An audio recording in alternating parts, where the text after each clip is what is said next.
খবরের দিকে নজর, সাগর থেকে সুর সপ্তমে। তার আগে কমিশনকে চিঠি মুখ্যমন্ত্রীর, পদ্ধতিগত নানা ত্রুটির অভিযোগ। তাই এসআইআর স্থগিত রেখে ত্রুটি সংশোধন করা হোক দাবি মমতা বন্দ্যোপাধ্যায়ের। আর এই নিয়ে শনিবার মুখ্য নির্বাচন কমিশনারকে চিঠি দেন মুখ্যমন্ত্রী। এরপর কমিশনে পাল্টা চিঠি শুভেন্দু অধিকারীর।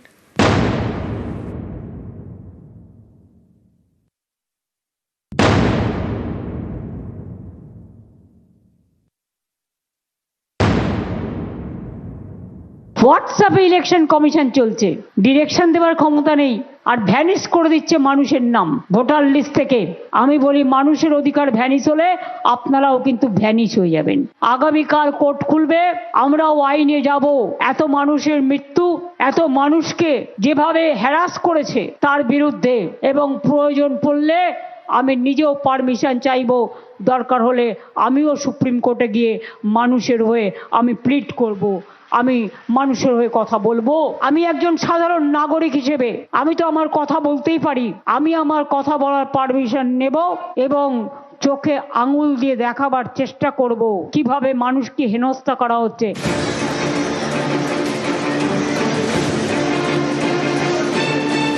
সোমবার সাগরের মঞ্চ থেকে এভাবেই মমতা বন্দ্যোপাধ্যায়ের সুর সপ্তমে। মানুষের অধিকার ভ্যানিশ হলে আপনারাও কিন্তু ভ্যানিশ হয়ে যাবেন। এর আগে শনিবার তিনি কমিশনকে চিঠি দেন এসআইআর স্থগিত রাখার দাবি জানিয়ে। মুখ্য নির্বাচন কমিশনার জ্ঞানেশ কুমারকে লেখা চিঠিতে দাবি করা হয়েছে, ভোটার তালিকা সংশোধনের নামে পশ্চিমবঙ্গে পরিকল্পনাহীন, খামখেয়ালি ও সংবিধান বিরোধী প্রক্রিয়া চলছে। যথাযথ প্রস্তুতি ও প্রশিক্ষণ ছাড়াই এসআইআর চলছে। গোটা প্রক্রিয়া হয়ে উঠেছে ত্রুটিপূর্ণ এবং অবিশ্বাসের। কমিশনের নির্দেশ বারবার বদলাচ্ছে। হোয়াটসঅ্যাপ বা মেসেজে নির্দেশ দেওয়া হচ্ছে, যার লিখিত নোটিফিকেশন বা আইনি ভিত্তি নেই। এই অনিশ্চয়তা ও স্বেচ্ছাচারিতার ফলে প্রকৃত ভোটারদের নাম বাদ পড়ার আশঙ্কা তৈরি হয়েছে, যা গণতন্ত্রের পক্ষে ভয়ঙ্কর। তথ্য প্রযুক্তির অপব্যবহার করে ভোটার তালিকা থেকে নাম মুছে ফেলা হচ্ছে। 20-25 কিলোমিটার দূরে শুনানিতে হাজিরা দিতে বাধ্য করা হচ্ছে বৃদ্ধ, অসুস্থ এবং সাধারণ মানুষকে। এই অপরিকল্পিত স্বেচ্ছাচারী এসআইআর অবিলম্বে স্থগিত করে ভুল সংশোধন করতে হবে। তা না হলে পরিণতি হবে ভয়াবহ। ভোটারকে বঞ্চনা এবং গণতন্ত্রের মূল কাঠামোর উপর সরাসরি আঘাত করা হবে। এর পাল্টা সোমবার কমিশনকে চিঠি দেন শুভেন্দু অধিকারী। তাঁর দাবি, অপর্যাপ্ত প্রশিক্ষণের অভিযোগ ভুল। সকলেই জানেন, অনেক আলাপ আলোচনার পরে এসআইআর চালু হয়েছে। পশ্চিমবঙ্গে 50,000 বিএলও ও ইআরওদের ব্যাপক প্রশিক্ষণ দেওয়া হয়েছে। গোটা প্রক্রিয়াতে স্বচ্ছতা রয়েছে। হোয়াটসঅ্যাপের মতো ডিজিটাল চ্যানেলের মাধ্যমে নির্দেশ দেওয়া একটি আধুনিক ব্যবস্থা। এছাড়াও সব তথ্য মিলছে নির্বাচন কমিশনের ওয়েবসাইটে। লক্ষ লক্ষ ডেটা এন্ট্রি হচ্ছে, সবটাই নির্বিঘ্নে এবং রিয়েল টাইমে। তথ্য প্রযুক্তি ব্যবহার করে ভোটারদের নাম মোছার যে অভিযোগ, তা কল্পকাহিনী। শুনানিতে যাদের ডাকা হয়েছে তাদের বাড়ি থেকে শুনানি কেন্দ্রের গড় দূরত্ব 10 কিলোমিটার। দূর থেকে শুনানিতে যেতে হচ্ছে বলে রং চড়িয়ে প্রচার করা হচ্ছে। যে রাজ্যের লিডার অফ দি হাউস অর্থাৎ মুখ্যমন্ত্রী, তিনি অসত্য বলে বিভ্রান্ত করার চেষ্টা করলে কিছু তথ্য দিয়ে ভারতবর্ষের নির্বাচন কমিশনকে দৃষ্টি আকর্ষণ করা এবং মুখ্যমন্ত্রীর মিথ্যাচারটাকে প্রকাশ্যে আনার দায়িত্বটা বিরোধী দলনেতা। মুখ্যমন্ত্রীর যে অভিযোগগুলো সেগুলো খণ্ডন করেছে। মুখ্যমন্ত্রী বলেছেন, কোনো প্রস্তুতি ছাড়াই এসআইআর প্রক্রিয়ার কাজ শুরু হয়েছে। ইলেকশন কমিশন অনেক আগে থেকেই ট্রেনিং দিয়ে এই রাজ্য থেকেও 1000-এর বেশি বিএলও এই ট্রেনিং প্রক্রিয়ার মধ্যে যুক্ত ছিলেন এবং ইলেকশন কমিশনেরও কিছু ত্রুটি হয়েছে। ইলেকশন কমিশন যদি স্টেট অবজারভার বা জোন অবজারভার অনেক আগে দিতে পারতেন, যে 40-50 লক্ষ বিএলওদের চাপ দিয়ে ইলেকশন কমিশন অনেক লেটে বহু জোন অবজারভার অ্যাপয়েন্ট করেছেন, 13 জন সম্ভবত, তাদেরকে দিয়েছেন। মাননীয় মুখ্যমন্ত্রী যাই করেন, বিরোধী দলনেতা সেটিকে নকল করেন প্যানিক রিয়াকশন থেকে। বাংলায় এসআইআর এর নাম করে যেভাবে বিজেপির চাপিয়ে দেওয়া নীতিগুলো বিজেপির সুবিধার জন্য তারা এখানে কার্যকর করার জুলুমবাজি চালাচ্ছেন, মুখ্যমন্ত্রী প্রশ্ন তুলেছেন, সেটা দেখে বিজেপি ভয় পাচ্ছে। আর উত্তর তো দেওয়ার কথা জ্ঞানেশ কুমারের। তারা যেহেতু এই জ্ঞানেশ কুমারদের নামিয়েছে, তাই এখন তাদের ঢাল হয়ে, তাদের হয়ে নামতে এইসব কথা বলছে। নিউজ 18 বাংলা। মমতা বন্দ্যোপাধ্যায় নিশানায় মুখ্য নির্বাচন কমিশনার। তালিকা থেকে নাম ভ্যানিশ করার অভিযোগ। ভোটের নাম কাটলে দিল্লি থেকে ভ্যানিশ। গঙ্গাসাগরের সভা থেকে সরব তৃণমূল নেত্রী।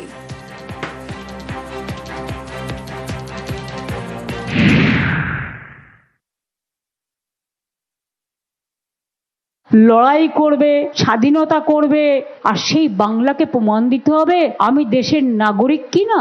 তুমি কে ভাই? সবে এসছো কিছুদিনের জন্য দেশটাকে ধ্বংস করার জন্য। মনে রেখে দিও দিল্লির জমিদাররা, ডিএমএস সার্টিফিকেট চলবে না, গভর্নমেন্টের সার্টিফিকেট চলবে না, এসসি সার্টিফিকেট চলবে না, এসটি সার্টিফিকেট চলবে না, ওবিসি সার্টিফিকেট চলবে না, তো কি চলবে? তাহলে আমরা বলি তোমরাও চলবে না, তোমরা অচল। ওদের অচল করতে হবে আগামী দিন।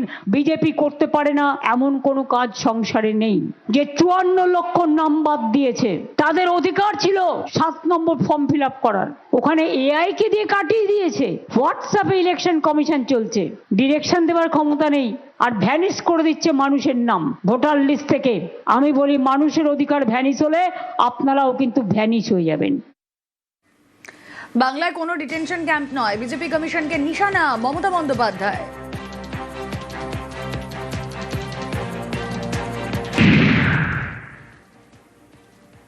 বাংলায় no detention camp sir, mister vanish Kumar, no detention camp in Bengal.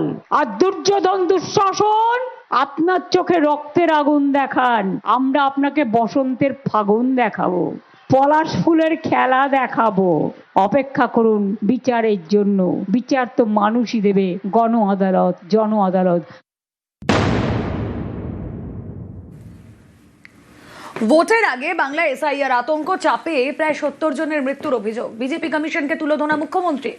অসুস্থ বয়স্কদের হিয়ারিং হয়রানি নিয়ে তো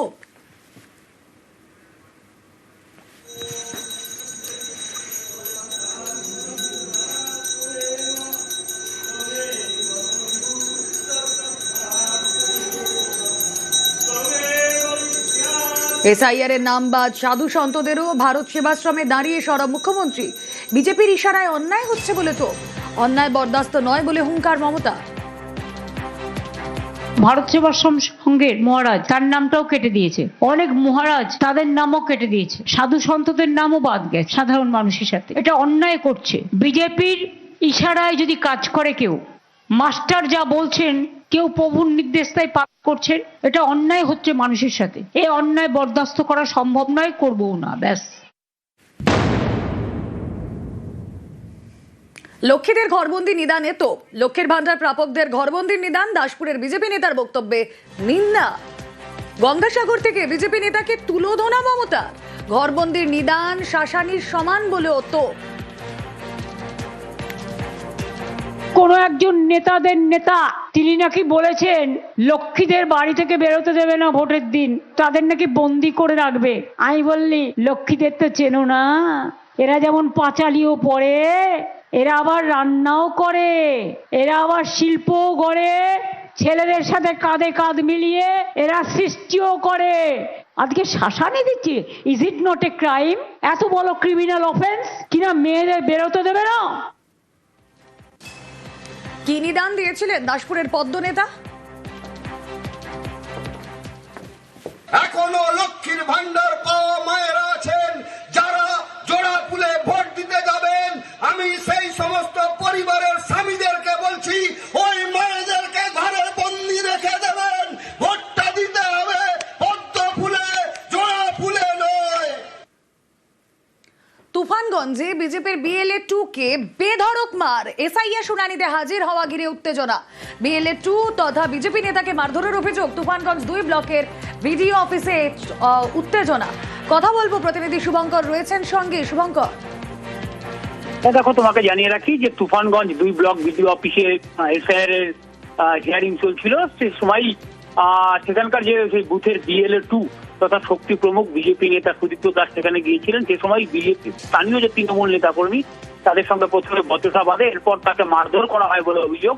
বর্তমানে তিনি তুফানগঞ্জ মহকুমা হাসপাতালে চিকিৎসাধীন রয়েছেন এবং গোটা বিষয়টি নিয়ে বিজেপি নেতৃত্ব তৃণমূলের বিরুদ্ধে অভিযোগ করলেও কিন্তু অভিযোগ অস্বীকার করেছে তৃণমূল নেতৃত্ব।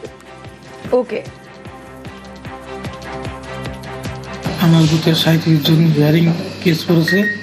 আমি ওই জায়গায় আসি, আচ্ছা তাদের কাগজপাতিগুলা দেখিয়ে দিই, গুছিয়ে দিই। অত তৃণমূলের লোকজন এসে আমাকে বললো যে তুমি বিজেপির বিএলএ 2 এই জায়গায় কেন আসছো, কথা বলেই বেধড়কভাবে আমাকে মারধর করলো। আপনাকে কি হেয়ারিং থেকে তুলে মেরেছে?